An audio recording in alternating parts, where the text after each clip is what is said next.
ಸ್ನೇಹಿತರೆ, ವಿಡಿಯೋಗೆ ಸ್ವಾಗತ. ಈ ಒಂದು ವಿಡಿಯೋದಲ್ಲಿ ನಾವು ಭಾರತ ದೇಶ ಸ್ವತಂತ್ರದ ಬಂದ ನಂತರ ಮುದ್ರಿಸಿದಂತಹ ಮೊದಲ 500 ರೂಪಾಯಿ ನೋಟ್ ಬಗ್ಗೆ ತಿಳ್ಕೊಳ್ಳೋಣ. ಇದರ ಬೆಲೆ ಏನು, ಸೊ ಇದನ್ನೆಲ್ಲ ನಾವು ತಿಳ್ಕೊಳ್ಳೋಕ್ಕಿಂತ ಮುಂಚೆ ನೀವೇನು ನಮ್ಮ ಚಾನೆಲ್ನ ಸಬ್ಸ್ಕ್ರೈಬ್ ಮಾಡ್ಕೊಂಡಿಲ್ಲ ಅಂದ್ರೆ ಸಬ್ಸ್ಕ್ರೈಬ್ ಮಾಡ್ಕೊಂಡು ಸಪೋರ್ಟ್ ಮಾಡಿ. ಸೊ ಅದಾದ್ಮೇಲೆ ವಿಡಿಯೋ ಇಷ್ಟ ಆದ್ರೆ ಲೈಕ್ ಶೇರ್ ಮಾಡಿ.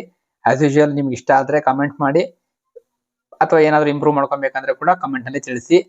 ಸೊ ಈ ಒಂದು ವಿಡಿಯೋದಲ್ಲಿ ನಾವು ಈ 500 ರೂಪಾಯಿನ ಅತ್ಯಂತ ಇಂಪಾರ್ಟೆಂಟ್ ಅಂದ್ರೆ ಓಲ್ಡ್ ನೋಟ್ ಅಂತ ಅನ್ಕೊಳ್ಳಿ, ರಿಪಬ್ಲಿಕ್ ಆಫ್ ಇಂಡಿಯಾದ ಮೊದಲ 500 ರೂಪಾಯಿ ನೋಟ್ ಬಗ್ಗೆ ತಿಳ್ಕೊಳ್ಳೋಣ. ನೀವು ಗಮನಿಸ್ತಾ ಇರ್ಬೋದು, ನನ್ನ ಹತ್ರ 3 ಡಿಫ್ರೆಂಟ್ ಇಯರ್ ನ ನೋಟ್ಗಳಿರುವಂತದ್ದು. ಎಲ್ಲವೂ ಸಹ ಮೊದಲ ಇಶ್ಯೂಸ್, ಅಂದ್ರೆ 500 ರೂಪಾಯಿನ ಮೊದಲ ಇಶ್ಯೂ ಅಂತ ಅನ್ಕೊಳ್ಳಿ. ನೋಡ್ತಾ ಇರ್ಬೋದು, ದಂಡಿ ಮಾರ್ಚ್ ನ ಚಿತ್ರವನ್ನ ಬರೆದಿರುವಂತದ್ದು 500 ರೂಪಾಯಿನಲ್ಲಿ.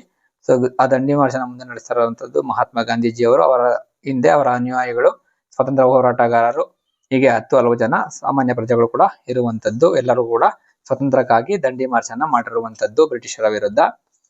ಈ ಒಂದು ನೋಟ್ ಏನಿದೆ ಸುಮಾರು 50 ವರ್ಷಗಳಷ್ಟು ಹಳೆಯ ನೋಟು. ಸೊ ಸಾಮಾನ್ಯವಾಗಿ ಹೇಳ್ಬೇಕಾದ್ರೆ ನಮ್ಮ ತಂದೆಯರು ಆಗಿರ್ಬೋದು ಅಥವಾ ನಮ್ಮ ತಾತಂದಿರು ಯಾರು ಈ ನೋಟ್ಗಳನ್ನ ಮುಟ್ಟಿರೋದಕ್ಕೂ ಸಾಧ್ಯ ಇಲ್ಲ. ಯಾಕಂದ್ರೆ ಇದು ಆಗರ್ಭ ಶ್ರೀಮಂತರ ಮನೆಯಲ್ಲಿ ಇರ್ತಕ್ಕಂತಹ ನೋಟು. 500 ರೂಪಾಯಿ ನೋಟ್ ಅಂದ್ರೆ ಅವತ್ತು ಆಗಿನ ಕಾಲದಲ್ಲಿ 50 ವರ್ಷಗಳಿಂದ ಹಿಂದೆ ಕಾಲದಲ್ಲಿ 500 ರೂಪಾಯಿ ಇದೆ ಅಂದ್ರೆ ಅವರು ಕುಬೇರರೇ ಅಂತಾನೆ ಹೇಳ್ಬೋದು. ಸೊ ಇದ್ರ ಬೆಲೆ ಅಷ್ಟಿಷ್ಟಲ್ಲ. ಆಗಿನ ಕಾಲದಲ್ಲಿ 500 ರೂಪಾಯಿ ಇಟ್ಕೊಂಡಿದ್ದಾನೆ ಅಂದ್ರೆ ಅವನು ಆಗರ್ಭ ಶ್ರೀಮಂತ ಅಂತ ಕರ್ಸ್ಕೊಳ್ತಾ ಇದ್ದ. ಆದ ಕಾರಣ ಇದು ಸಾಮಾನ್ಯ ಜನರ ಕೈಗೆ ಅಷ್ಟೊಂದು ಈಸಿಯಾಗಿ ಸಿಗ್ತಾ ಇರ್ಲಿಲ್ಲ. ಸೊ ಅವಾಗೆಲ್ಲ ನಿಮ್ಗೆ ಗೊತ್ತಿರ್ಬೋದು, ದಿನಗೂಲಿನೇ 10 ರೂಪಾಯಿ 5 ರೂಪಾಯಿ ಎಷ್ಟಿರ್ತಾ ಇತ್ತು. ಸೊ ಹಾಗಿದ್ಮೇಲೆ ಇದೆಲ್ಲ ಇಷ್ಟೊಂದು ದುಬಾರಿ ನೋಟ್ಗಳನ್ನ ಅವ್ರು ಹೇಗ್ ತಗೊಂತಾ ಇದ್ರು, ಅಥವಾ ಅವ್ರ ಹತ್ರ ಹೇಗ್ ಬರ್ತಾ ಇತ್ತು ಅಲ್ವಾ, ತಗೊಳೋದು ಅನ್ನಕ್ಕಾಗಲ್ಲ, ಅದು ಹೇಗ್ ಬರ್ತಾ ಇತ್ತು. ನೀವು ನೋಡಿರ್ಬೋದು 500 ರೂಪಾಯಿ ಅಂತ ಕನ್ನಡದಲ್ಲಿ ಕೂಡ ಬರೆದಿರುವಂತದ್ದು. ಸೊ ನಮ್ಮ ಕನ್ನಡ ಭಾಷೆ ಕೂಡ ಇರುವಂತದ್ದು ಇದರಲ್ಲಿ. ಸೊ 4ನೇ ಪ್ರಮುಖ ಭಾಷೆ ಇಲ್ಲಿ ನೋಡ್ಬೋದು ಆರ್ಡರ್ ವೈಸ್ ಅಲ್ಲಿ. ಸೊ ಈ ಒಂದು ನೋಟಿನ ಇಂದಿನ ಬೆಲೆ ಅಂದ್ರೆ ನೋಡಿ, ಈ ಕಂಡೀಷನ್ ಏನಾದ್ರು ನಿಮ್ಮ ಹತ್ರ ಇದೆ ನೋಡಿ, ಯಾವುದೇ ಪೆನ್ ಮಾರ್ಕ್ ಇಲ್ಲ, ನೀವು ನೋಡ್ಬೋದು ಪೆನ್ ಮಾರ್ಕ್ ಇಲ್ಲ, ನೋಟ್ ಅನ್ನು ಮಡಚಿಲ್ಲ. ಸೊ ಈ ಒಂದು ಕಂಡೀಷನ್ ಅಲ್ಲಿ ಈ ಒಂದು ನೋಟಿನ ಬೆಲೆ ಸುಮಾರು 1000 ರೂಪಾಯಿಗಿಂತ ಹೆಚ್ಚು ಬೆಲೆ ಇರುವಂತದ್ದು. ಇತ್ತೀಚಿನ ಕಾಯಿನ್ ಎಕ್ಸಿಬಿಷನ್ ಗಳಲ್ಲಿ ನಾನು ಅಬ್ಸರ್ವ್ ಮಾಡಿದ್ದೀನಿ, 1000 ರೂಪಾಯಿಗಿಂತ ಹೆಚ್ಚಿನ ಬೆಲೆಗೆ ಇದು ಬಿಕರಿಯಾಗಿರುವಂತದ್ದು.